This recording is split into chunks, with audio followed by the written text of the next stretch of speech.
দেশের ইতিহাসে সোহরাওয়ার্দীতে জামায়াতের প্রথম সমাবেশ, দুর্নীতির বিরুদ্ধে লড়াইয়ের ঘোষণা।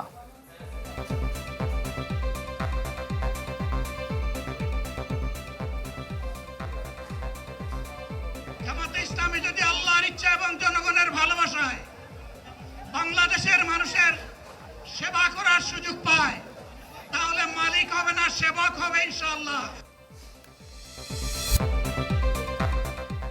ভুল সিদ্ধান্তের কারণে রাষ্ট্র রাজনীতিতে ভবিষ্যতে আর যাতে কোনো চরমপন্থা কিংবা ফ্যাসিবাদ পুনর্বাসিত হওয়ার সুযোগ না পায়, সে ব্যাপারে আপনাদেরকে তথা সমগ্র দেশবাসীকে সতর্ক এবং দায়িত্বশীল ভূমিকা পালন করতে হবে।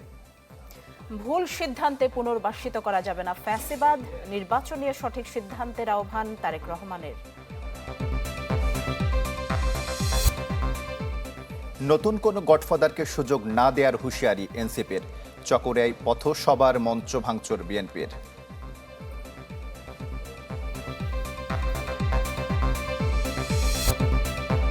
গোপালগঞ্জে 14 ঘণ্টা শিথিলের পর ফের কারফিউ, প্রয়োজনে মরদেহের ময়নাতদন্ত, জানালেন স্বরাষ্ট্র উপদেষ্টা।